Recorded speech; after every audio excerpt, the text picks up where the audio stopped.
आज की हम लोग जो मुरली ले रहे हैं उसका थोड़ा सा पार्ट ले रहे हैं। पूरी मुरली नहीं करेंगे। अच्छा, आपको भेजती हूँ क्या?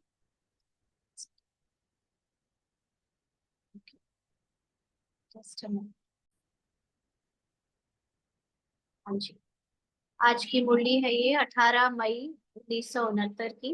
वैसे हम लोग 73 की मुरली कर रहे हैं, बट ये ऑन डिमांड एक सिस्टर की मुरली थी तो उसको मैंने पढ़ा। काफी गहरी बातें हैं इसमें समझने के लिए। मुरली का सार है रूहानी ज्ञान योग के ज्योतिषी। रूहानी ज्ञान योग के ज्योतिषी। तो इस मुरली को हम लोग चलिए शुरू से ही करते हैं, बट एंड का लास्ट का थोड़ा छोड़ देंगे, जो मेन मेन है वो उठाएंगे। तो बाबा ने आज कहा इस मुरली में कि आज सभी ने बुलाया, या बाप दादा ने आप सभी को बुलाया। किसने किसको बुलाया है? जो बच्चे बाप के कर्तव्य के निमित्त बने हुए हैं, उन्हों को यह बात हर वक्त याद रखनी है कि हमें हर समय, हर हालत में एवर रेडी और ऑल राउंड होना है। हम्म। अगर यह दो बातें सभी में आ जाए तो सर्विस का सबूत श्रेष्ठ निकल सकता है। लेकिन नंबरवार पुरुषार्थ अनुसार यह बातें हैं। तो बाबा ने हमको, जो भी बच्चे बाबा के खास निमित्त बने हुए हैं इस ज्ञान में, तो बाबा ने कहा कि हर बच्चे को ध्यान रखना है कि अगर हमारे अंदर एवर रेडीनेस और ऑलराउंडनेस आ जाए तो हम सर्विस का श्रेष्ठ सबूत दे सकते हैं। तो क्या होता है एवर रेडी और ऑलराउंड? तो हमेशा की तरह हमारी मुरलियों का जो श्वास है वो है आत्माभिमानी स्थिति, है ना। तो एवर रेडी का मतलब होता है कि निरंतर मेरे अंदर सोल कॉन्शियस स्टेज की स्मृति रहे। मैं अपने को ड्रामा से न्यारी रखूं, ताकि कभी भी कोई भी काम करना पड़े, संकल्प आए, या बोल में कोई भी राउंड रोल में पार्ट बजे, तो मेरी स्मृति हमेशा आत्माभिमानी रहे।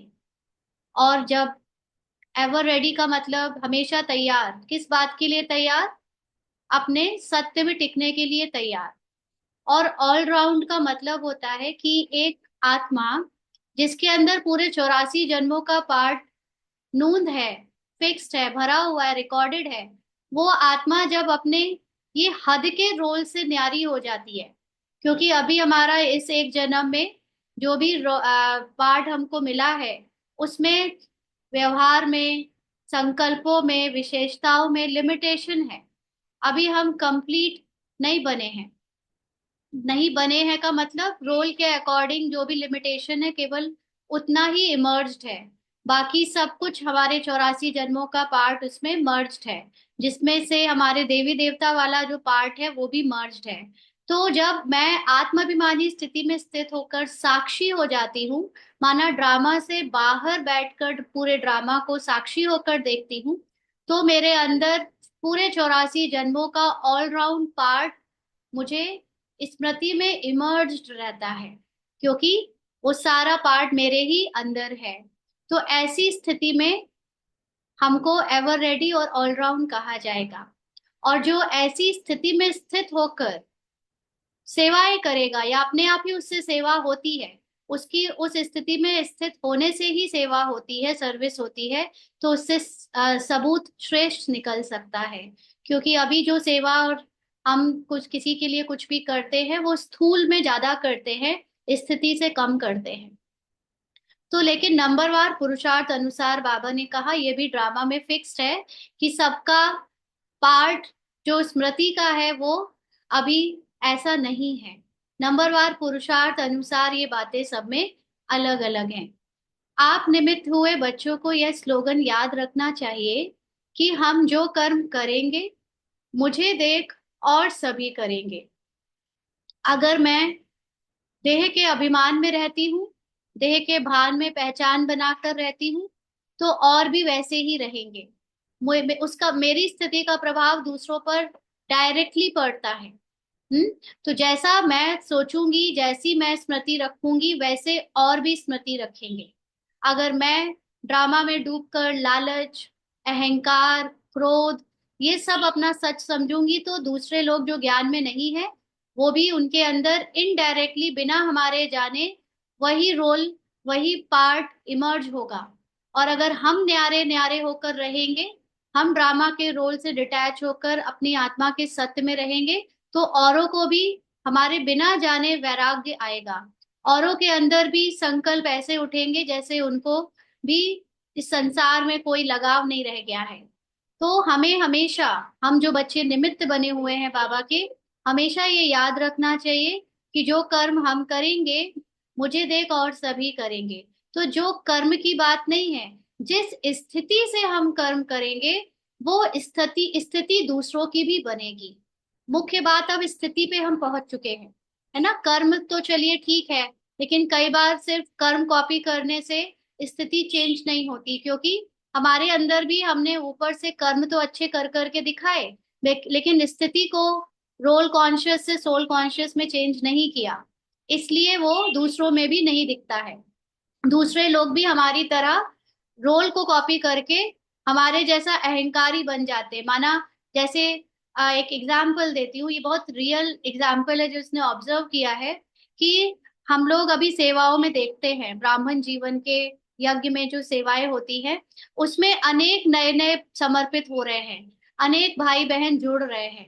लेकिन क्योंकि जो निमित्त बना है, पहले जो आया है ज्ञान में, जिनके द्वारा दूसरे लोग ज्ञान में लाए जा रहे हैं, उनके अंदर अगर आत्माभिमानी स्थिति नहीं है, और वो अपने उस रोल के अहंकार से कुछ रोल का जो भी शो करते हैं, कि हम कुछ सीनियर हैं, हम ज्ञान में हम आगे हैं, हम ज्यादा हमसे पूछना चाहिए, हम निमित्त हैं, या ऐसी कोई भी अपनी रोल की सेवाओं की जो अहंकार दिखाते हैं, उससे जो दूसरे नए नए लोग आ रहे हैं, उनके अंदर भी वही अहंकार, वही रौब, वही चाल चलन, वही बातें कॉपी हो रही हैं।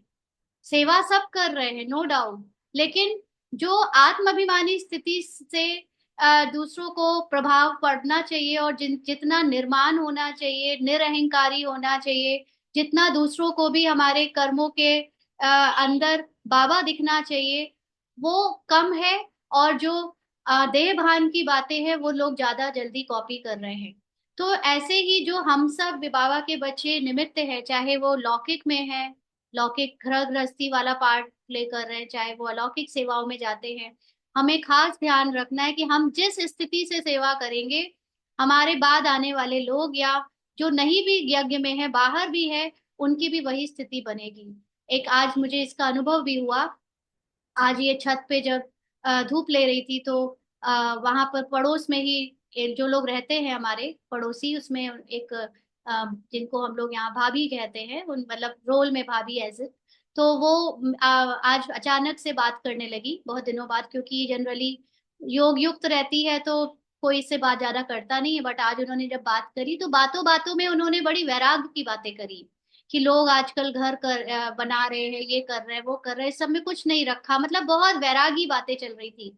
तो मैं उनको देख रही थी कि जो हमारे अंदर स्थिति होती जा रही है, कैसे ये लोगों को भी वो टच कर रहा है। ये कोई ज्ञान नहीं सुन रहे, ये कोई हमारी तरह बाबा का ज्ञान नहीं सुनते, मुरली नहीं सुनते कि तुम वैराग्य लाओ, लेकिन उनमें वैराग आ रहा है।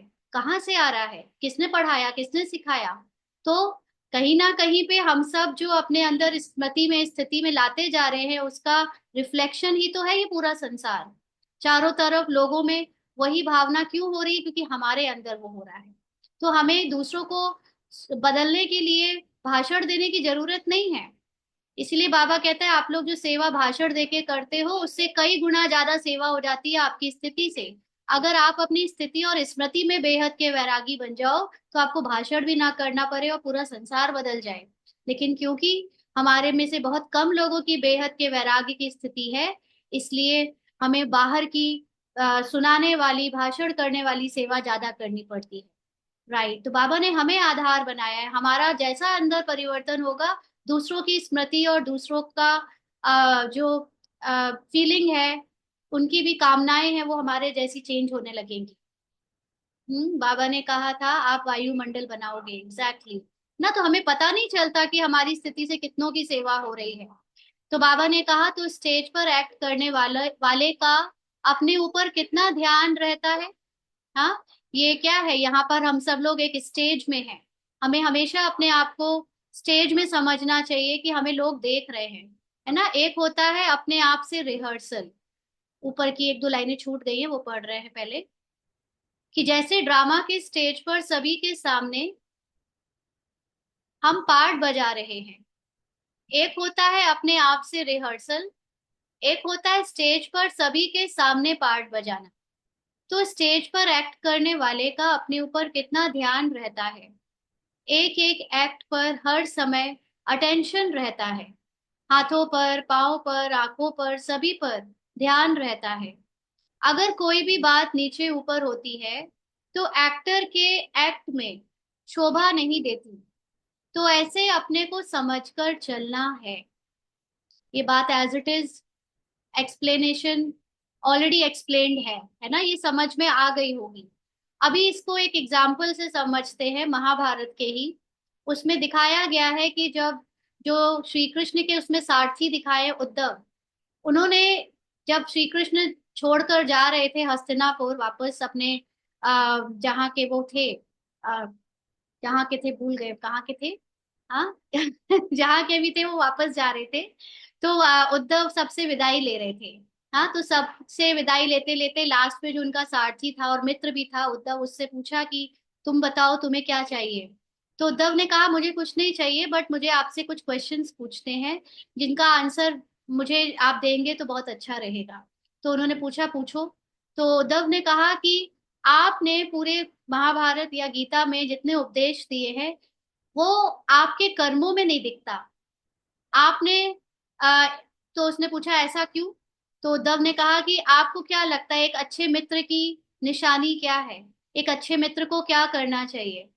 तो कृष्ण ने कहा कि एक अच्छे मित्र को अपने मित्र की सदा सहायता करनी चाहिए, उसको आ, गलत सही का हमेशा रास्ता दिखाना चाहिए। तो उद्धव ने कहा कि आप ये कह रहे हो लेकिन आपने तो ऐसा नहीं किया। तो कृष्ण ने कहा कब नहीं किया। तो उद्धव ने कहा कि आप चाहते तो महाभारत ना होती, आप चाहते तो जब वो पांडव जुआ खेल रहे थे तब आप उनको जुआ खेलने से रोक देते। आप चाहते तो ऐसी अनेक चीजें बोली कि आप चाहते तो ऐसे ऐसी जगह पर आप अपने मित्र को बचा सकते थे, महाभारत ना होती। तब कृष्ण ने कहा कि देखो, जब आ, कृष्ण पहले तो वही जुए वाले सीन में जब कृष्ण ने बोला कि जब पांडव जुआ खेलने जा रहे थे तब युधिष्ठिर ने खास मुझसे कहा कि आप अभी बाहर ही रहना, आप उस कक्ष में प्रवेश मत करना जब तक हम बुलाए ना। तो क्योंकि युधिष्ठिर ने मना कर दिया था तो मैं जानता था, लेकिन तब भी मैं नहीं जा सकता था। तो उद्धव ने कहा तो इसका मतलब कि आपको पता होने के बावजूद आप अपने दोस्त को नहीं रोकोगे। तो वो बोला कि ये नियम है कि जब तक कोई मुझे याद ना करे मैं उसकी सहायता नहीं कर सकता। हाँ, तो कृष्ण ने कहा कि इसीलिए मैं नहीं गया। ऐसे ही जब पांचाली का यानी द्रौपदी का चीरहरण हो रहा था तो भी पहले उसने अपने पांचों पतियों को बुलाया, और फिर अपने ससुर और जो भी उनके कौरवों की टीम में जो उनके परिवार वाले थे उनको बुलाया, कोई सहायता नहीं कर पाया। फिर कृष्ण को बुलाया, तब कृष्ण ने उनकी सहायता करी। तो इन सब बातों में कृष्ण ने कहा कि मुझे जब तक कोई बुलाएगा नहीं मैं उसकी मदद नहीं कर सकता। तो उद्धव ने इस पर भी प्रश्न किया कि मैं आपकी इस बात से संतुष्ट नहीं हूँ, क्या आपका ये आ, ये ड्यूटी नहीं है कि आप अपने भक्तों की सहायता करो, मदद करो। तो कृष्ण ने एक बहुत अच्छी बात बोली कि देखो, मैं अपने भक्तों के साथ हमेशा रहता हूँ, लेकिन मेरे भक्त मुझे याद नहीं करते तो मैं उनकी मदद इसलिए नहीं कर पाता क्योंकि वो चाहते नहीं कि मैं उनकी मदद करूं। क्योंकि जब अगर उन्हें ये याद रहे कि मैं उनके साथ हमेशा रहता हूं तो क्या वो कोई पाप करेंगे, कर पाएंगे, नहीं कर पाएंगे। तो जिस तरह युधिष्ठिर जानता था कि जुआ गलत है, तब भी उसने उस वक्त कृष्ण को याद नहीं किया कि कहीं वो जुआ खेलने से उसको रोक ना दे। पांचाली को मोह था अपने पतियों का, घमंड था अपने पतियों का, इसलिए उसने उस वक्त कृष्ण को याद नहीं किया। तो हम सब भी अपने रोल में, किरदार में आत्मा कभी परमात्मा से दूर नहीं है, लेकिन क्योंकि आत्मा अभी अपने किरदार में डूबना चाहती है, इसीलिए वो अपने सत्य को याद नहीं करती। तो अगर हमें याद रहे कि हमारा सत्य रोल को हमेशा देख रहा है, जिसको बाबा कहते हैं अटेंशन रखना, अगर आत्मा अपने सत्य में टिककर अपने ताज और तख्त को पहनकर बाबा बाप समान स्थिति में रोल को लगातार देखती रहे, तो क्या ये रोल का मन गलतियां करेगा? क्या ये रोल का मन हलचल मचा पाएगा? ये रोल का मन माया का शिकार हो पाएगा? नहीं। इसीलिए सारी बातों का एक आंसर है, अटेंशन। हर वक्त अटेंशन रखो कि रोल, ये मन, ये संस्कार, ये किरदार कहे कब कब हमारे सत्य से दूर जा रहा है। और कुछ करना नहीं है, बदलना नहीं है उसको, करने दो। सिर्फ अटेंशन रखो।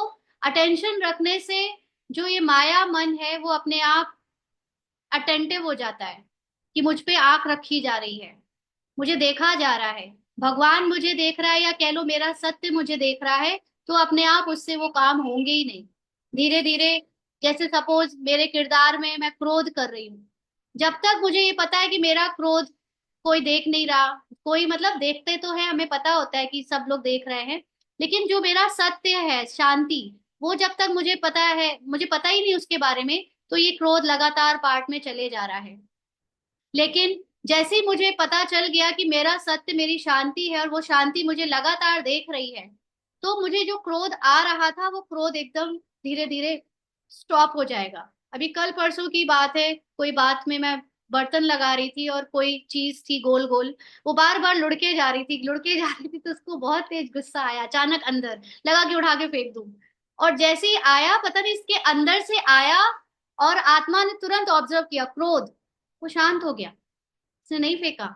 और ये अचंभित थी कि हो सकता था ये फेंक देती, चिट इतना जोर का उसको आया कि सेटल ही नहीं हो रहा है, इतनी देर से फिक्स कर रही है, फिक्स कर रही है, और ऐसा क्रोध इसको आता नहीं है, बट वो आया भी। आत्मा ने तुरंत अपनी लाइट फेंकी अपने सत्य की, तू शांत स्वरूप है, ऐसे बोला भी नहीं कि मैं शांत स्वरूप हूँ, जस्ट ऑब्जर्व किया कि क्या आ रहा है, क्रोध आ रहा है, वो क्रोध ऐसे शांत हो गया। तो ये इसने ऑब्जर्व किया है अपने ही पार्ट में कि जो बातें पहले नहीं भी थी, इतना क्रोध नहीं था कभी, लेकिन ये क्रोध अब बहुत बहुत इंटेंसिटी से एकदम आता है। लेकिन फिर वो सत्य भी आता है, और दोनों लड़ते हैं और शांति जीत जाती है। कभी कभी क्रोध जीतता भी है, लेकिन अगली बार के लिए उस इस परिस्थिति में हमेशा के लिए शांत हो जाता है। तो हमें यही ध्यान रखना है कि हमारा सत्य हर पल हमें देख रहा है, हमें मतलब इस रोल को देख रहा है। हाँ, तो बाबा ने आगे कहा, ये मन अभी भी आजकल की प्राप्ति शॉर्ट तरफ टर्म की तरफ भागता है, बहुत भाग रहा है, इस समय तो बहुत भाग रहा है। ऐसी ऐसी इच्छाएं नई नई, जो अभी सोचा था कि इच्छाएं खत्म हो गई हैं, वो अब नई नई इच्छाएं जाग रही हैं। ये एकदम रोल में बहुत कुछ फिर से, जैसे वो बाहरी बातों का आकर्षण और सब कुछ हो रहा है। इसीलिए आज की कमेंट्री में हमें ये याद दिलाया गया बाबा के द्वारा कि कुछ भी हो जाए, माया में सब कुछ आपके फेवर में हो जाए, लेकिन अपने सत्य का रास्ता नहीं छोड़ना जब तक उस सत्य में मैं पहुंच ना जाऊं, जब तक मेरा रोल सतो प्रधान बन ना जाए। क्योंकि अभी रोल में सब कुछ बाहर से अच्छा हो भी जाएगा, लेकिन कहीं ना कहीं तमो प्रधानता और रजो पार्ट संकल्पों में आता रहेगा, क्योंकि ये इच्छाएं अपने आप में ही तमो है। ये इच्छा आना ही, संकल्प में कुछ बाहरी चीजों का आकर्षण होना ही इस बात का प्रूफ है कि हम अभी रजो और तमो में हैं। जब हमारे अंदर रोल का पूरा संकल्प और संस्कार का सब कुछ खत्म हो जाता है, एकदम सतो प्रधान हो जाती है आत्मा, तब मानो कि हम अपनी फाइनल स्टेज पर पहुंचे हैं। तो जैसे एक स्टेज पर चढ़कर एक एक्टर का हर समय अपने ऊपर अटेंशन रहता है, आंखों पर, हाथ पर, पांव पर, कि सब मुझे देख रहे होंगे, ऐसे ही मुझे अपने रोल में सुबह से लेकर रात तक मैं जो कुछ भी कर रही हूँ, चाहे किसी के साथ हूँ चाहे मैं अकेले में हूँ, हर पल ध्यान रहे मुझे कोई देख रहा है।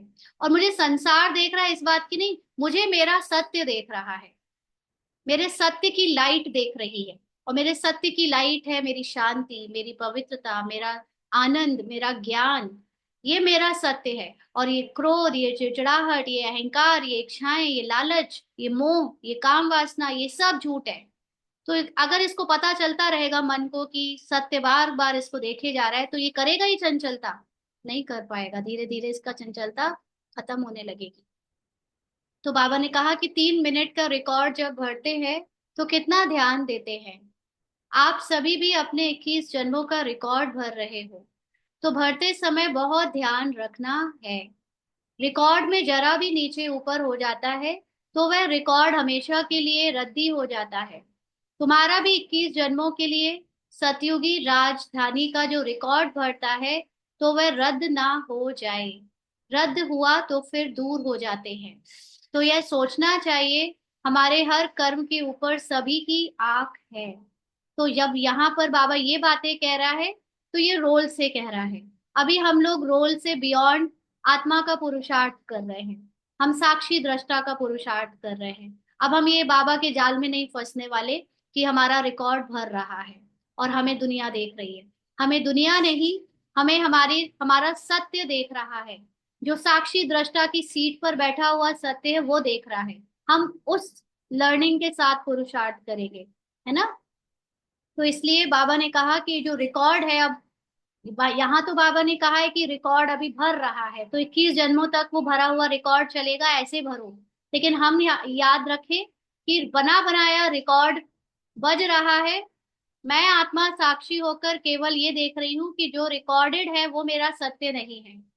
जो मैं जानती हूँ मेरे बारे में, जो बाबा ने मुझे मेरा सत्य बताया है, वो सोमान मेरा सत्य है। क्योंकि वही पुरुषार्थ का अब समय आ चुका है कि 1969 की मुरली से अब जो हम 73 की मुरली पढ़ रहे हैं उसमें साक्षी दृष्टा की बातें हैं, है ना। ये बातें हैं एज अ एक्टर, उसमें बातें हैं as a observer, detached observer.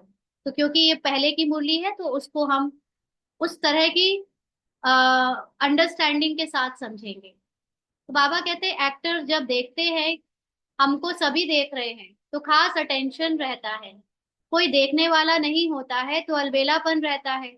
अगर हम ऐसा सोचे कि हमें लोग देख रहे हैं तब तुम और ही गिल्ट और पश्चाताप में चले जाएं, ऐसे ओम शांति वाले हो, ऐसे हो तुम, है ना। तो हम लोगों को अब इसमें नहीं फंसना है, क्योंकि जो बना बनाया रोल है उसमें हम कुछ नहीं कर सकते।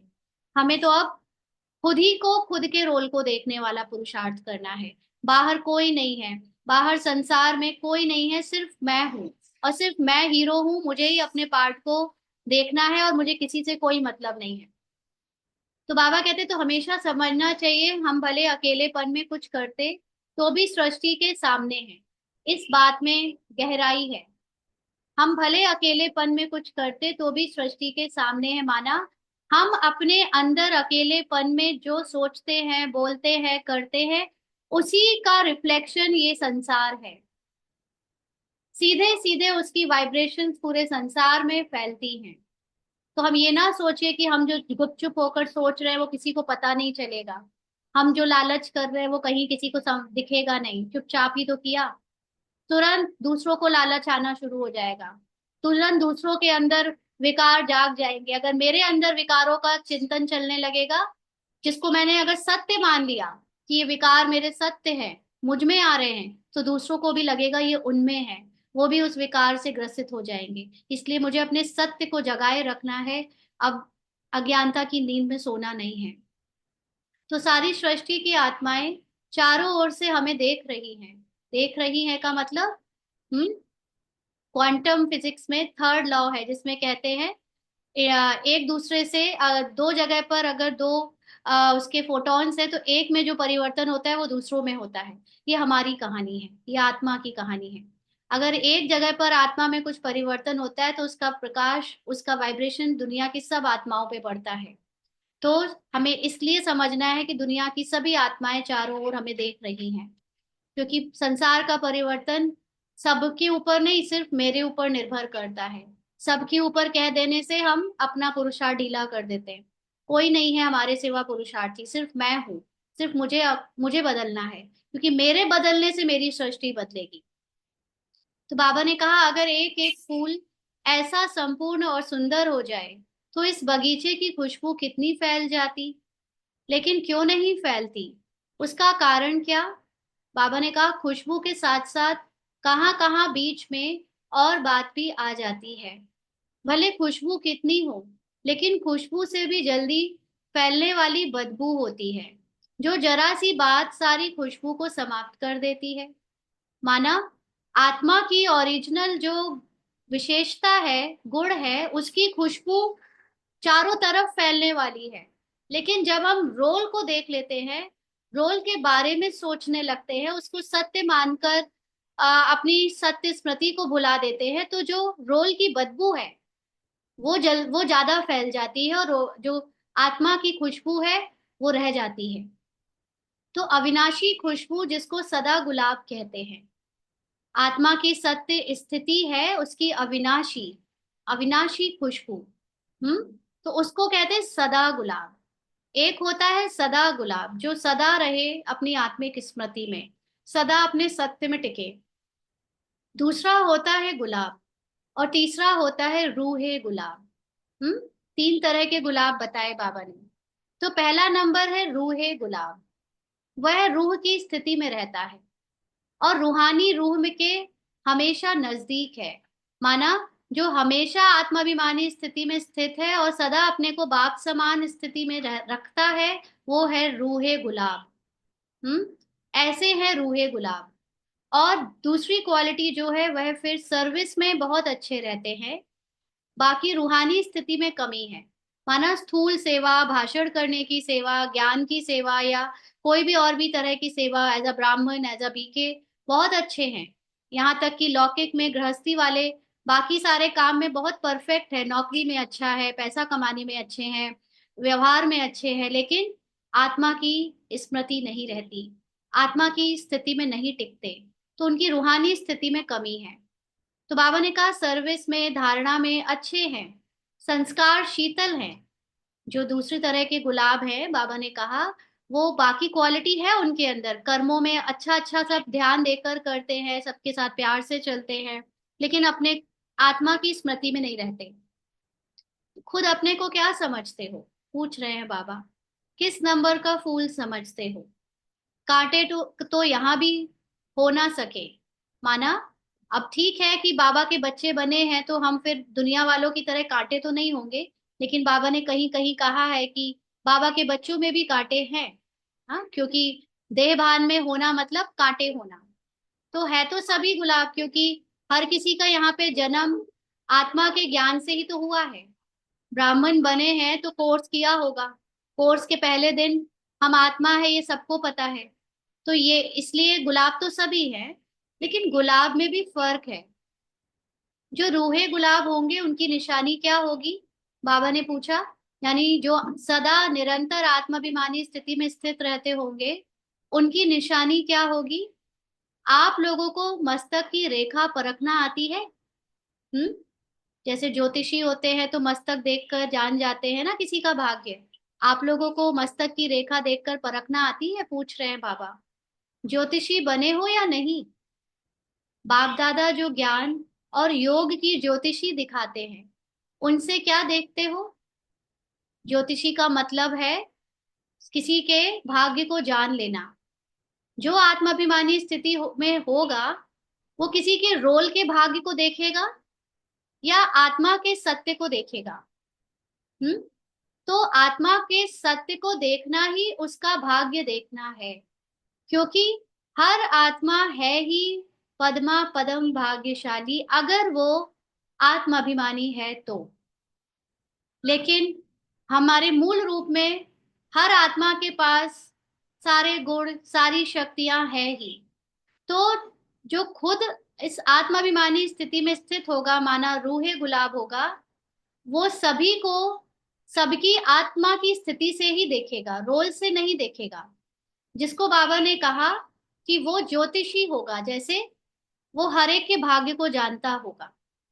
रोल उस आत्मा से अलग है, ऐसे देखते हुए वो सदा अपनी स्थिति में स्थित रहेगा। तो उसके मुखड़े से, बाबा ने कहा हर एक के मुखड़े से, नयनों से, मस्तक से मालूम पड़ता है। ज्योतिषी जब भाग्य देखते हैं तो वो मुखड़ा देखते हैं, लोगों के नयन देखते हैं, मस्तक देखते हैं। ऐसे ही हम ब्राह्मण बच्चों के चेहरे में, आंखों में और मस्तक में हमारी आत्माभिमानी स्थिति का पता चलता है। इसमें भी विशेष मस्तक और नयनों से मालूम पड़ता है। आप ज्योतिष बनकर हर एक को परख सकते हो? पूछ रहे हैं बाबा। कौन परख सकेगा? कौन ज्योतिष कहलाएगा? जो अपने को साक्षी दृष्टा की सीट पर रखता है, उसको ड्रामा में हर एक रोल के बारे में पता है। आत्मा ने जन्म, अपने आदि जन्म से लेकर अंत के जन्म तक जो भी रोल प्ले किए हैं, उसको रोल की डिटेल में जाने की जरूरत नहीं भी है, लेकिन वो जानता है कि ये रोल, ये कहानियां, उसकी अलग अलग कहानियां उसके सत्य से अलग है। तो जो ज्योतिष होगा वो उसके सत्य आत्मा के भाग्य को देखकर उसकी परख करेगा। और जो रोल में डूबा हुआ होगा, माना सेवाएं तो कर रहा है, सेवा में कर्मों की सेवा है, स्थूल सेवा है, भाषण करने की सेवा है, ज्ञान देने लेने की सेवा है, लेकिन वो आत्माभिमानी साक्षी दृष्टा की सीट पर सेट नहीं है।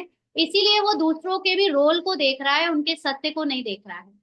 तो जो रोल को ना देखे, सत्य को देखे, उसे कहेंगे ज्योतिष बनकर परख सकना। तो बाबा कहते हैं नयनों में और मस्तक में वह रेखाएं जरूर रहती हैं। जो ज्यादा से ज्यादा आत्माभिमानी स्थिति होते हैं, उनसे जब कोई मिलता है तो उन्हें मिलने वाले के भाग्य का पता होता है। इसका एग्जाम्पल है हमारी कुछ दादियों के एक्सपीरियंस। दादियाँ किसी से मिलती थी तो वो कुछ ना कुछ उसके बारे में सत्य बता देती थी। डिटेल में जाने की जरूरत नहीं है, क्योंकि कहानी की है बातें, तो कहानी में तो कुछ सत्य होता नहीं। ऐसे ना सिर्फ ब्रह्मा कुमारी में, लेकिन हम दूसरे भी आ, बहुत ऊंचे पहुंचे हुए लोगों को देखते हैं जिन्होंने आत्मा का ज्ञान अपनी तपस्या से पाया है। उनकी भी जो आत्माभिमानी स्थिति होती है, वो भी किसी को देखकर बता देते हैं तुम्हारा पास्ट प्रेजेंट फ्यूचर क्या है। हम्म।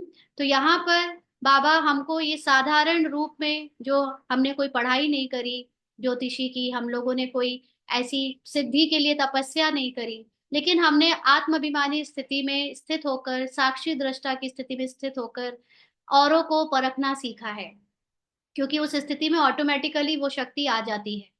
तो बाबा ने कहा नयनों में और मस्तक में वह रेखाएं जरूर रहती हैं। जिस किसके? जो रूहे गुलाब हैं, जिनके अंदर हमेशा सोल कॉन्शियस स्थिति है। किसी को परखना यह भी ज्योतिष विद्या है।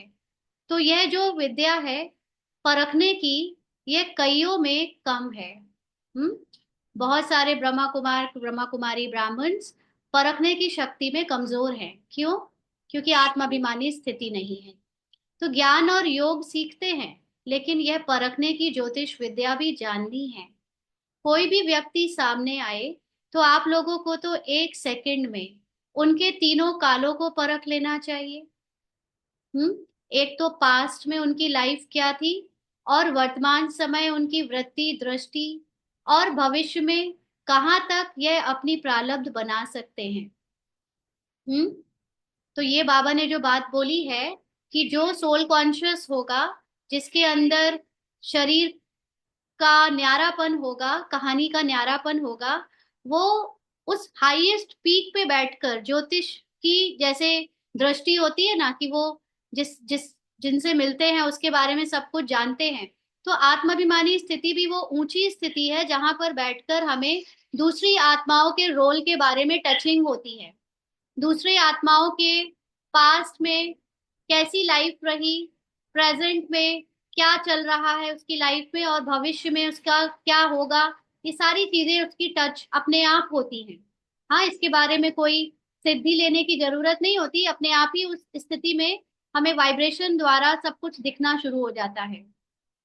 हाँ, तो बाबा कहते हैं कि यह जानने की प्रैक्टिस चाहिए। तो ये जानने के लिए पहले तो आत्माभिमानी स्थिति बनानी पड़े। जितना ज्यादा आत्माभिमानी स्थिति में रहेंगे, उतना हमें ऑटोमेटिकली हमारे मुंह से किसी के लिए जो निकलेगा वो सच ही निकलेगा।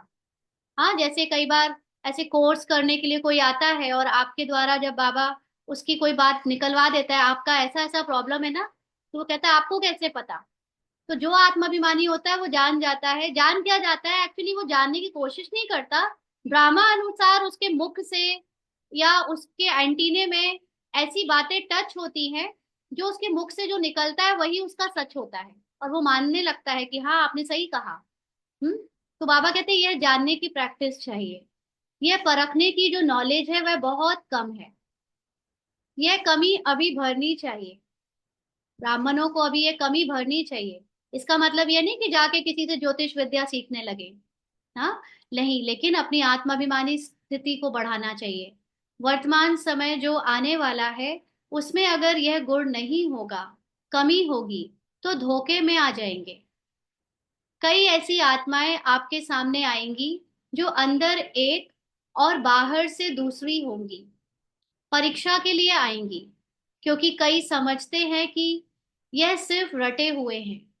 तो कई रंग रूप से आर्टिफिशियल रूप में भी परखने के लिए आएंगे, भिन्न भिन्न रूप से। इसीलिए यह ध्यान रखना है कि यह किस लिए आया है। तो अगर मेरी आत्माभिमानी स्थिति नहीं होगी ना, तो बहुत सारे लोग ऐसे आएंगे जो आपसे कहेंगे हमें कोर्स करना है, या कोर्स करे कराए ब्राह्मण बनकर बैठे हैं, वाइट ड्रेस में, पूरा मधुबन में उनका आना जाना है, सेंटर आना जाना है, बैच लगाते हैं, सब कुछ लगेगा कि ये हमारी तरह ब्राह्मण है, बीके हैं।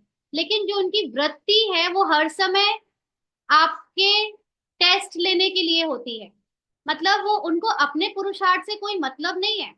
वो दूसरे दूसरे ब्राह्मणों के लाइफ को झांकने की कोशिश करते रहते हैं, कहीं से किसी की कोई कमी पता चल जाए, किसी की कोई गलती पता चल जाए, या आपकी नॉलेज कितनी है उसको परखने के लिए वो एज अ ब्राह्मण आपके सामने आएंगे, लेकिन अंदर से वो बिल्कुल साफ नहीं है, अंदर से बिल्कुल आत्माभिमानी भी तो छोड़ो, नॉलेज का भी उनको कोई ढंग का अता पता नहीं है। लेकिन ऐसी अनेक आत्माएं आती रही हैं पहले भी, अभी भी आ रही हैं और आगे भी आएंगी, है ना। तो अगर हमारे अंदर वो सोल कॉन्शियस स्थिति नहीं होगी तो हम पहचान नहीं पाएंगे कि ये माया है या ये सच में कोई जेन्युइन है ना। ऐसे कईयों में से कभी कभी आप लोगों की तरफ से मुझे कहा जाता है कि ये मैसेज आया है, या किसी कोई कोई यूट्यूब में कोई कमेंट लिख देता है ऐसी वैसी बातों का, तो उससे पता चलता है अगर हमारी स्थिति सोल कॉन्शियस नहीं होगी तो मुझे सब में फंसना पड़ेगा, हाँ, मुझे सबके पार्ट से फर्क पड़ेगा। लेकिन अगर आत्माभिमानी स्थिति है तो ये सब दिखता है कि कौन क्यों आ रहा है, कैसे आ रहा है। जैसे वो कहानी है ना अनसुईया माता की, अनसुईया माता के सामने ब्रह्मा विष्णु शंकर तीनों ने सोचा कि हम परीक्षा लेंगे, इनकी भक्ति बहुत और फेमस है, और ऐसा सुनने में आता है कि अनसुईया माता को दिव्य दृष्टि है और बहुत तपस्वी है। तो ब्रह्मा विष्णु शंकर, ऐसी भक्ति में एक कहानी है, आप लोगों ने सुनी होगी, कि उन्होंने डिसाइड किया कि हम इनकी परीक्षा लेते हैं। हाँ, तो तीनों पहुंच गए ऋषि मुनि का वेश धारण करके अनसुईया माता के कुटिया के बाहर। जब उनके जो हस्बैंड थे ऋषि जी, ऋषि मुनि, वो कहीं गए हुए थे बाहर, तो तीनों ने बोला कि हमें भिक्षा चाहिए। तो माता ने कहा कि क्या भिक्षा चाहिए। तो उन्होंने कहा कि हम खाना खाना चाहते हैं लेकिन आपके बिना वस्त्र के। हाँ, तो कुछ ऐसा उल्टा सीधा उसमें दिखाया गया है। तो माता को पहले तो बहुत तेज गुस्सा आई, उनको लगा कि कोई ऐसे बोल भी कैसे सकता है ऋषि मुनि के रूप में धारण करके और ऐसी बातें बोल रहा है। फिर उन्होंने आंखें बंद की, अपनी दिव्य दृष्टि से देखा कि ये तीनों कौन है। तो उनको अपनी दिव्य दृष्टि से दिख गया ये तो ब्रह्मा विष्णु शंकर हैं, तो परीक्षा लेने आए हैं। तो तुरंत उनकी आत्माभिमानी स्थिति से उनको टच हुआ कि अब इसका सॉल्यूशन क्या है। उनको तुरंत सॉल्यूशन आया और उनके पास आत्माभिमानी स्थिति में वो पावर भी थी। ये सब द्वापर युग की कथाएं हैं और शायद सच भी हो, पता नहीं, सच तो नहीं होगी, बट ये कहानी है अगर, तो ये हमारी ही कहानी है। तो तुरंत टच हो गया कि इनको छोटा छोटा बच्चा बना दो। हाँ, 3 महीने 2 महीने का बच्चा बना दो और फिर उनको उन्होंने फीड कराया। तो उनकी ऋषि मुनियों की वो जो डिमांड थी वो भी पूरी हो गई, इनकी पवित्रता भी खंडित नहीं हुई, और वो परीक्षा में पास हो गई। तो फिर वो तीनों की पत्नियां आई दौड़ी दौड़ी कि हमारे पतियों को बच्चा बना दिया, इनको वापस ठीक करो। हाँ, तो फिर उन्होंने माफी मांगी, बड़ा ठीक किया उनको। ये सब कहानी भक्ति में है। तो ऐसे ही हम लोग जैसे जैसे ज्ञान में आगे बढ़ते हैं तो माया के अनेक रूप रंग किसी किसी ना किसी रूप में हमारे सामने आते हैं। तो अगर हमारी आत्माभिमानी स्थिति नहीं होगी तो हम धोखा खा लेंगे, है ना। तो बाबा ने कहा कि इसलिए यह ध्यान रखना है कि यह किस लिए आया है, उनकी वृत्ति क्या है, और अशुद्ध आत्माओं की भी बड़ी संभाल करनी है। ऐसे ऐसे केस भी बहुत होंगे दिन प्रतिदिन। पाप आत्माएं तो बहुत होते हैं, आपदाएं, अकाल मृत्यु, पाप कर्म बढ़ते जाते हैं। तो उन्हों की वासनाएं जो रह जाती हैं वह फिर अशुद्ध आत्माओं के रूप में भटकती हैं। इसलिए यह भी बहुत बड़ी संभाल करनी है। कोई में अशुद्ध आत्मा की प्रवेशता होती है तो उनको भगाने के लिए एक तो धूप जलाते हैं और आग में चीज को तपाकर लगाते हैं और लाल मिर्च भी खिलाते हैं। तो आप सभी को फिर योग की अग्नि से काम लेना है। तो यहाँ पर बाबा जिससे बात कर रहा है वो है ब्राह्मण रोल। और बाबा ने ये जो अशुद्ध आत्माओं की भटकने की जो बातें की हैं वो रोल के हिसाब से की हैं। बट अभी हम लोगों ने कुछ दिन पहले जो इविल सोल की क्लास करी थी उसमें बाबा ने ये बात क्लियर कर दी थी कि हर एक आत्मा के अंदर यानी हम सब के अंदर ही जो 63 जन्म में अपवित्र पार्ट भरा हुआ है, अपवित्र कामनाएं या वासनाएं हैं, वही जब इमर्ज हो जाती हैं तो वही ऐसे फील होता है जैसे दूसरी आत्मा ने प्रवेश कर लिया। तो इसीलिए बाबा ने कहा कि योग की अग्नि से काम लेना है। तो जब मुझे अपना या दूसरों के रोल में बहुत उथल पुथल दिखे, माना जैसे कोई दूसरे सोल ने प्रवेश कर लिया ऐसा लगे, कोई वासना या कोई विकारी संकल्प लेके आया है और बहुत ऊपर नीचे कर रहा है, तो बाहर के तंत्र मंत्र विद्या वाले तो ये सब चीज करते हैं कि धूप जलाते हैं, लाल मिर्ची खिलाते हैं, बट हमको ये सब कुछ नहीं करना है। हमें अपनी आत्मा की स्थिति को सत्य में स्थित करना है। जिसको बाबा ने कहा योग की अग्नि से काम लेना है और उस आत्मा के सत्य को देखना है। उस आत्मा के अंदर जो ये पार्ट चल रहा है, भूत प्रेत जो दिख रहा है, जो कि एक्चुअली उसी का अपना संस्कार है, उसी का अपना कोई पुराने जन्म का मर्ज किया हुआ संस्कार जागृत हो गया है, उसको उसके सत्य को देखकर उसको योग अग्नि में तपाना है। क्योंकि उसके पास वो नॉलेज नहीं है, वो पावर नहीं है, तो वो अपने पुराने स्वभाव संस्कार में जो भूत प्रेत वाला पार्ट बजा रहा है, तो दुनिया वाले तो उसको भूत प्रेत कहेंगे, दूसरी आत्मा कहेंगे, but as a soul conscious being जो आत्मज्ञानी है वो जानता है कि ये उसी का संस्कार है जो भूत प्रेत की तरह उस पर अटैक कर रहा है। तो जब मैं लगातार अपनी आत्मा में स्थित होकर उसके सत्य को देखूंगी, उस आत्मा के सत्य को देखूंगी, तो फिर उसका भूत प्रेत उतर जाता है और वो मुझ पर वार नहीं कर सकेगा। फिर उसके वो उस संस्कार को अगर किसी और के ऊपर हिसाब किताब वश अटैक करना है तो भले करेगा, बट मुझ पर नहीं करेगा, क्योंकि मैं अपनी सत्य से उसके सत्य को देख रही हूँ। तो वो आत्मा मुझसे दूर रहेगी, क्योंकि वो ये हमारे ऊपर, हमारी आत्मा की स्थिति का कवच बन जाता है, जिसके ऊपर फिर किसी और के विकारों का, किसी और के भावनाओं का कोई प्रभाव नहीं पड़ता है ना, क्योंकि आत्मा है ही शरीर की दुनिया से परे। ये तो वो रोल में डूबा हुआ है, सत्य जानता नहीं है इसलिए ये सब कर रहा है, बट मैं तो रोल से न्यारी हूँ, मैं तो साक्षी दृष्टा हूं ना। तो मुझे अपने भी, अगर अपने पार्ट में भी डर भी लग रहा है तो उस डर को सत्य नहीं मान लेना गलती से भी। सदा याद रखना मेरा सत्य मेरी निडरता है, मेरी अचल अडोल स्थिति है। और तब उस पार्ट को देखना, उसके सत्य को देखना, तो वो आप पर अटैक नहीं कर सकता। आप पर अटैक करने का मतलब आपके अंदर की आत्माभिमानी स्थिति को गिरा नहीं सकता। तो जब वो गिरेगी ही नहीं तो आपके शरीर पर भी कोई अटैक नहीं होगा। बाबा कहते थोड़ा भी कहाँ ढीलापन हुआ, कोई भी कर्मेंद्रियां ढीली हुई, तो फिर प्रवेशता हो सकती है। अंडरलाइन, अगर मैंने अपने इन शरीर के कर्मेंद्रियों में अटेंशन नहीं रखा, हाँ, क्योंकि आत्मा अपने सत्य में स्थित है, साक्षी दृष्टा की सीट पर बैठकर लगातार अपने रोल को दूर से देख रही है, दूर से मतलब न्यारी होकर देख रही है कि कहीं कोई कर्मेंद्रिय, चाहे वो आंखें, चाहे कान, चाहे मुख, चाहे संकल्प, संस्कार, अगर इनमें से जरा भी रोल की नेगेटिविटी ने हावी हो गए, रोल की नेगेटिविटी या चिंता या अशुद्ध संकल्प हावी हो गया, तो दूसरे का भूत मुझ पे लग जाएगा, माना मेरे अंदर भी अशुद्ध भावनाएं जाग सकती हैं। तो इसलिए कंटिन्यू उसको अपने सत्य में स्थित रखना, ये जो कुछ हो रहा है शरीर में, इंद्रियों में, वो मेरा सत्य नहीं है। तो बाबा ने कहा वह अशुद्ध आत्माएं भी बड़ी पावरफुल होती हैं। सामने से जो दूसरे रोल दिखते हैं जिनमें भूत प्रेत की प्रवेशता लगती है, एक्चुअली वो उन्हीं का संस्कार है, 63 जन्म वाला। वो देखने में बहुत पावरफुल लगता है, वह माया की पावर भी कम नहीं होती।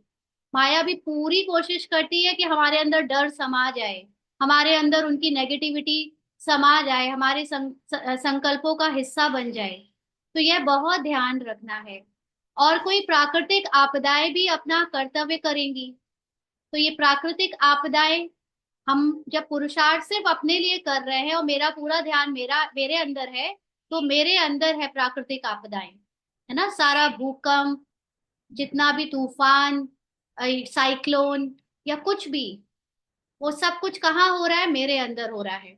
तो अपने अंदर का क्रोध, जैसे बताया कि कल एकदम से बहुत बहुत तेज अंदर आया कि उस डब्बे को पटक दूं। सोचो पहले ऐसे कभी मैंने कोई चीज पटकी नहीं, लेकिन वो सेटल नहीं हो रहा था, तो ऐसे भूत वाला एकदम संकल्प आया कि पटकू, और जैसे आत्मा ने तुरंत दृष्टि दी उसको सत्य की, वो रुक गया। तो ये बाद में सोचती रह गई कि क्या आया था और क्या हो गया। मतलब आत्मा और उस उस काले संस्कार का, उस आत्मा की लाइट से दोनों का अंदर चल रहा है, और मैं साक्षी होकर दोनों देख रही हूँ, दोनों के पार्ट को देख रही हूँ। तो ये प्राकृतिक आपदाएं अपना कर्तव्य अंदर ही अंदर करेंगी। हाँ, सुनामी सब कुछ, है ना। तो उसका सामना करने के लिए अपने में ईश्वरीय शक्ति धारण करनी है। हम अकेले अपनी शक्ति से, क्योंकि अभी ये मन ड्रामा में कहीं ना कहीं माया के वश है, तो हम इसको क्रॉस नहीं कर सकते जब तक मैंने अपने को बाबा के साथ कंबाइंड नहीं बनाया है। तो इसलिए अपने को बाबा के साथ कंबाइंड करके फिर बाबा की दृष्टि से उस जो व्यवहार में, कर्मों में, संकल्पों में जो भी प्राकृतिक आपदाएं आ रही हैं, क्रोध के रूप में, लालच के रूप में, अहंकार के रूप में, वासनाओं के रूप में, उन सबको, उन सब का सामना करने के लिए बाबा की शक्ति को यूज करना है। बाबा की शक्ति का मतलब बाबा का जो सत्य है उसको अपना सत्य बनाकर उससे उसका सामना करना है। उस समय स्नेह नहीं रखना, अपने ही इन कर्मेंद्रियों से स्नेह मत कर लेना। मेरे संकल्प है ना, मेरा संस्कार है ना, ये स्नेह करना हो गया, माना आपने उसको माफ कर दिया। आप उसको बदलना नहीं चाहते, रखना चाहते हो अपने अंदर अपनी पहचान बनाकर। हम्म। क्या पूरी बात समझ नहीं आई? दोबारा सुन लीजिएगा, ठीक है ना। इसको जहां जहां जो समझ नहीं आया उसको वीडियो में दोबारा सुनिएगा। तो बाबा ने कहा उस समय स्नेह नहीं रखना है, जब आपके अंदर ही आपकी फीलिंग्स, आपके इमोशंस, आपके सेंसेशंस, आपके मतलब रोल के हद के मन के, ये सब तूफान मचाए अलग अलग रूप में। जैसे कई बार किसी ने कल, शायद आप ही ने कहा था पुष्पा बहन, की अंदर इतने संकल्पों का तूफान चल रहा है कि सिर दर्द होने लगता है, 3 4 दिन से सोच रही हूँ ना ज्ञान की बात। जब कोई चीज क्लियर नहीं होती तो माया उसको यूज करती है कि तुम ज्ञान में इतना फंसो, क्योंकि अब हम लोग ज्ञान को एक नई दृष्टि से समझ रहे हैं। तो जो पुरानी तरह से समझा था उसको बदलकर नई तरह से समझने में माया बहुत विरोध करती है। संकल्पों में बहुत तूफान चलता है, ये नहीं, वो नहीं, ये ऐसे कैसे, वो वैसे कैसे।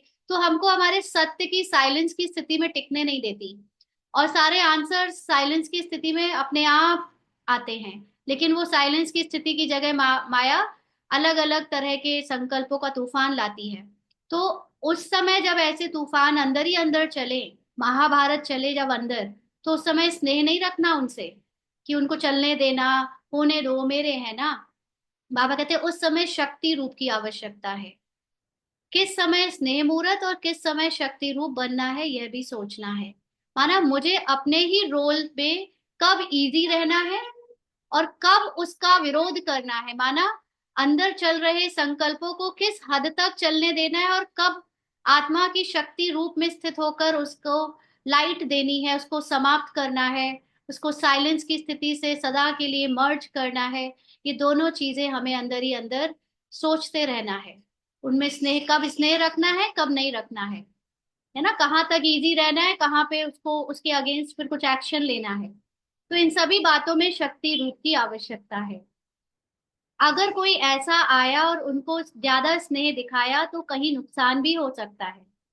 ये वाली बातें हम बाहर के लोगों के लिए भी लेते हैं, है ना। जो लोग बाहर सेवा करते हैं, जैसे इसका भी जब पार्ट था सेंटर के सेवाओं में सहयोग देने का, जहाँ पर कोर्स कराना, दूसरी आत्माओं को काउंसलिंग देना, या ऐसे अनेक पार्ट में जब ये थी, तब कोई कोई आत्माएं आती थी जो, जिनका मकसद ज्ञान नहीं था, बस ऐसे ही कुछ इधर उधर का मकसद होता था, है ना। तो ये इसके मुख से उस वक्त ड्रामा अनुसार बहुत अ, ऐसी लॉफुल बातें निकलती थी उनके प्रति, कि वो लोग अगली बार कहो आए नहीं, या अगली बार, या थोड़ा थोड़ा सा वो छिन्न भिन्न हो जाते थे, तो इसको साथ के साथ सेवा साथी जो दूसरे भाई बहन थे वो कई बार बोलते थे कि तुम आपने ऐसे कहा है ना इसलिए वो चला गया। और ये हमेशा कहती थी नहीं, अगर वो सच में ज्ञान लेने आता तो उसको इसकी बात बुरी नहीं लगती और वो यहाँ रुकता। क्योंकि बहुत सारे ऐसी आत्माएं जब इसके द्वारा निमित्त बनकर जब ज्ञान में आई भी है, तो ऐसा तो नहीं है कि इसके लिए इसकी रूडनेस से ही सब गए हैं। उसका लक्ष्य ही कुछ और था, उसका अंदर से भावना ही कुछ और थी।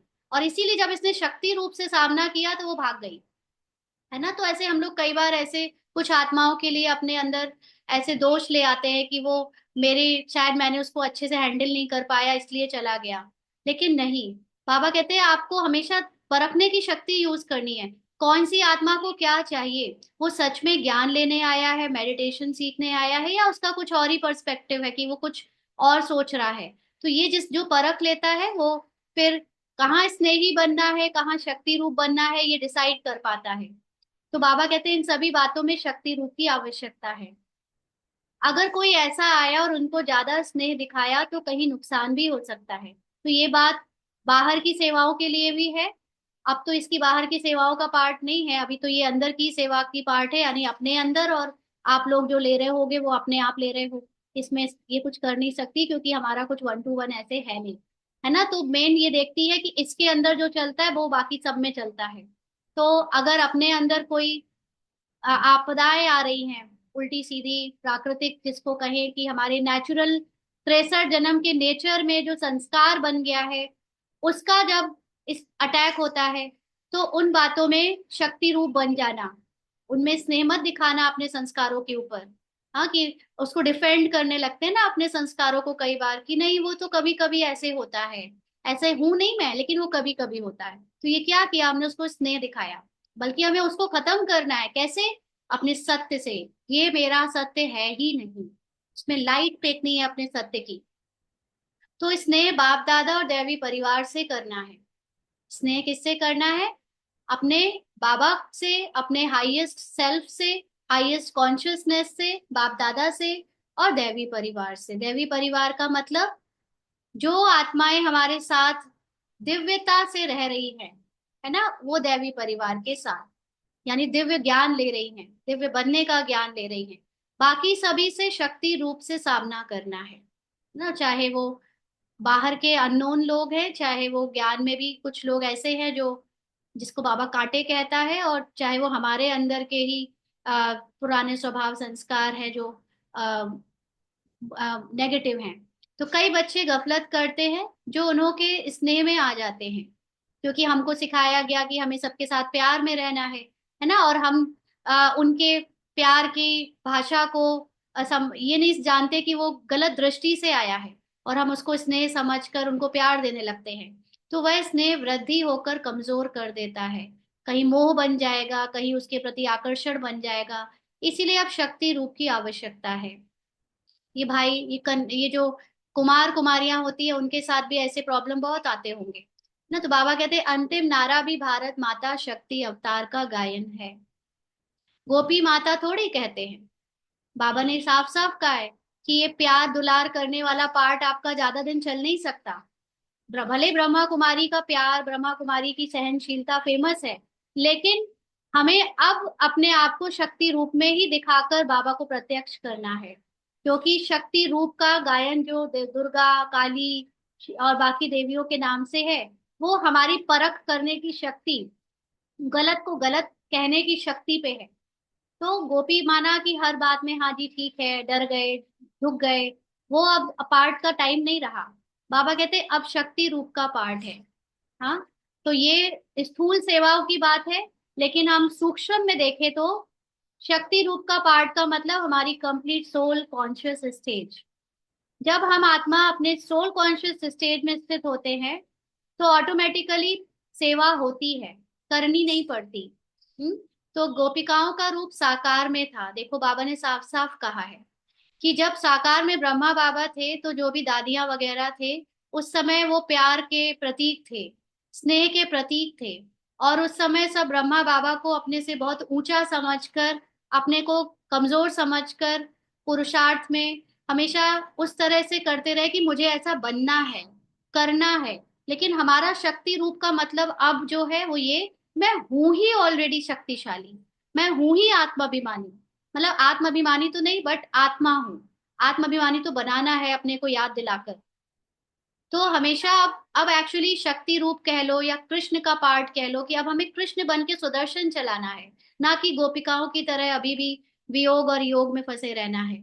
अब अव्यक्त रूप से शक्ति का पार्ट है अंडरलाइन, यानी जिसकी स्थिति अव्यक्त है, शरीर और देह एक ड्रामा से न्यारी है, अब उनका पार्ट है।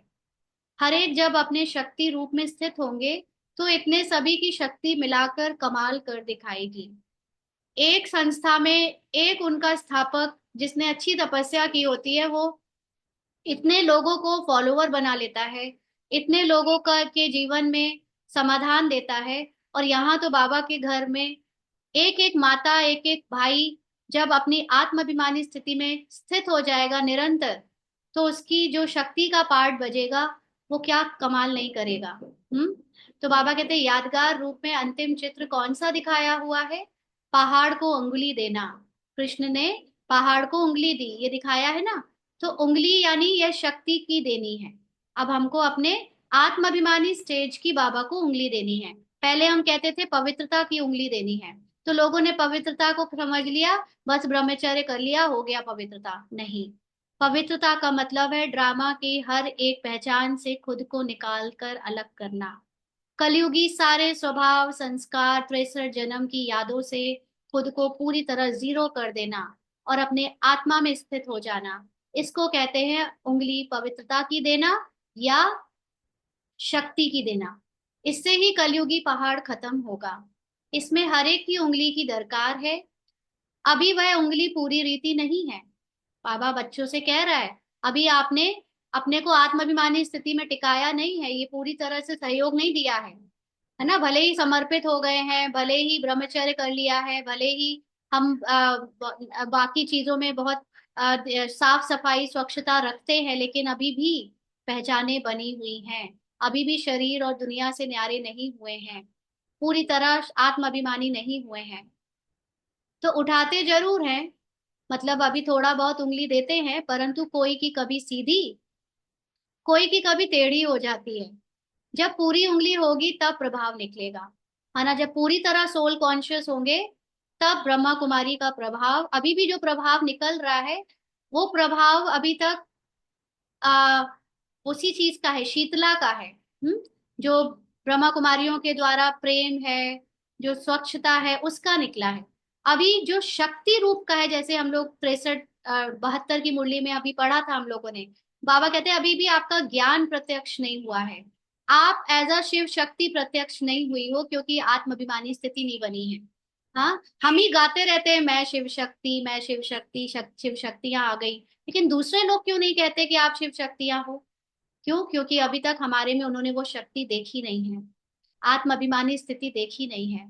तो एक जैसे अंगुली देनी है, इस कलयुगी पहाड़ को जल्दी उंगली देकर फिर सतयुगी दुनिया को लाना है। माना पूरी तरह कलयुगी पहाड़ यानी इसको स्मृति से निकाल कर अपनी पवित्रता में स्थित होना है। सतो प्रधान आत्मा को वापस अपना सच बनाकर चलना है, तो वो सतयुगी दुनिया हमारे यहीं शुरू हो जाएगी आना, और बाहर उसका रिफ्लेक्शन आ जाएगा।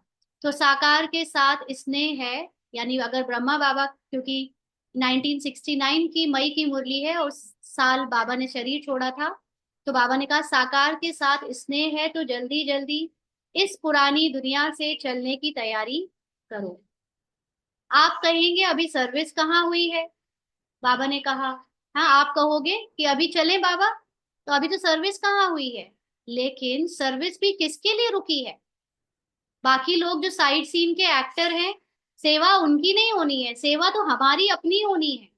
जो जितने ज्ञान में आ गए हैं, एक्चुअली उनका आत्माभिमानी होना ही सेवा है।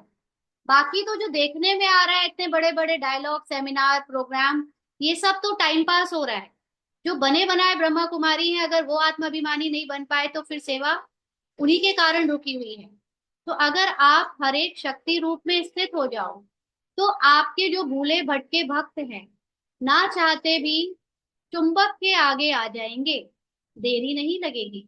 तो जितने ऑलरेडी बन चुके हैं ब्रह्मा कुमारी, अगर वो शक्ति रूप बन जाए, कंप्लीट सोल कॉन्शियस स्थिति में स्थित हो जाए, तो जो सेवा अभी हम एक एक को भाषण करने के लिए 10,000 हजार की भीड़ इकट्ठा करके करते हैं, वो आत्मा में स्थित होते ही वो भक्त मंदिर की तरह आपके चारों तरफ चुंबक की तरह घेर के खड़े हो जाएंगे। लेकिन अभी हमें मेहनत करनी पड़ रही है, क्योंकि अंदर की स्मृति नहीं जगाई है, बाहर से ज्ञान सबको सुना रहे हैं।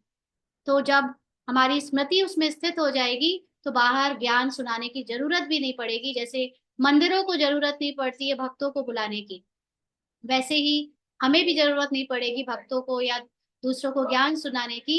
अपने आप हमारी स्थिति से चारों तरफ लोग घेर कर हमसे जो लेना है वो लेने आ जाएंगे, देरी नहीं लगेगी। अच्छा।